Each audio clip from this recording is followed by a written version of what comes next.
আসসালামু আলাইকুম viewers, Sabinus কিচেনে তোমাদের স্বাগত জানাই।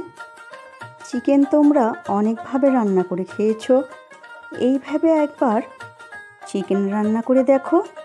আশা করছি তোমাদের খুবই ভালো লাগবে এবং তোমাদের পরিবারের সকলেরও খুবই পছন্দ হবে।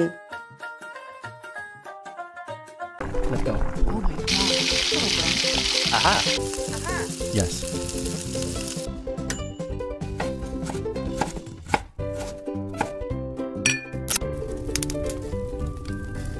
Wow.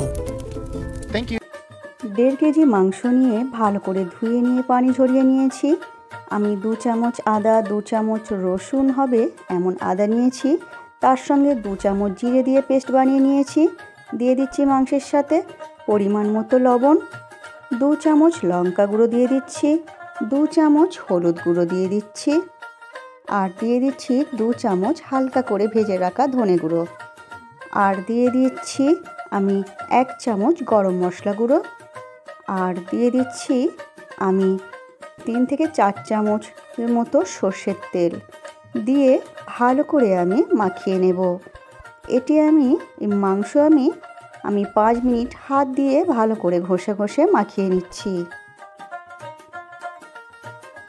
হাত দিয়ে মাখা যত ভালো হবে মাংসের স্বাদ তত ভালো হবে। মাখিয়ে আমি আধ ঘন্টা ম্যারিনেট করে রাখবো।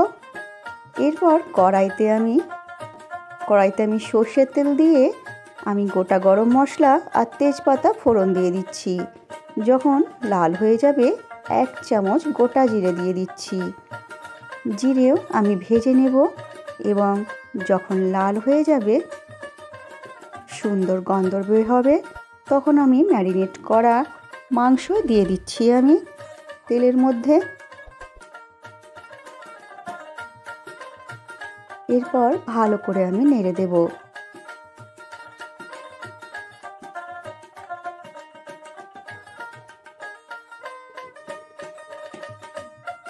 ভালো করে নেড়ে দিয়ে ঢেকে আমি হতে দেব। এই মাংস আমি ঢেকে আমি ঢাকনা দিয়ে ঢেকে এবং ঢাকনা দিয়ে খুলে মাঝে মাঝে আমি নেড়ে দেব। মাংসে পানি বের হয়ে গেছে। ভালো করে নেড়ে দিয়ে এরপর আমি পেঁয়াজ দিয়ে দিচ্ছি, পেঁয়াজ কুচি দিয়ে দিচ্ছি। আমি এখানে আমি 4টে পেঁয়াজ ব্যবহার করেছি, পেঁয়াজ কুচিয়ে নিয়েছি। তার মধ্যে অর্ধেক পেঁয়াজ আমি দিয়ে দিলাম। এখন দিয়ে আমি কষিয়ে নিচ্ছি।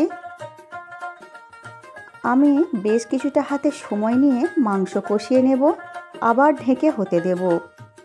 ঢাকনা খুলে আবার আমি বাকি পেঁয়াজ দিয়ে দিচ্ছি, দিয়ে আবার কষিয়ে নেব। এইভাবে আমি বেশ কিছুক্ষণ মাংস কষিয়ে নেব, মাংসের কাঁচা গন্ধ না যাওয়া পর্যন্ত।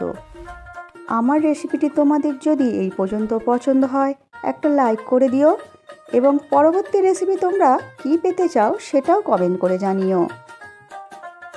মাংস শুকনো করে কষানো হয়ে গেছে এবং তারপর আমি অল্প করে পানি দিয়ে দেব। আমি মাংসের গ্রেভি বেশি রাখবো না, তাই অল্প করে পানি দিয়ে দিচ্ছি। ভালো করে নেড়ে দিয়ে ঢেকে হতে দেব। এইভাবে আমি অল্প গ্রেভি থাকবে, এইভাবে আমি শুকনো করে নামিয়ে নেব। আমার রেসিপিটি তোমাদের কেমন লাগলো কমেন্ট করে জানিও এবং ভালো লাগলে বন্ধুবান্ধবের মাঝেও শেয়ার করে দিও।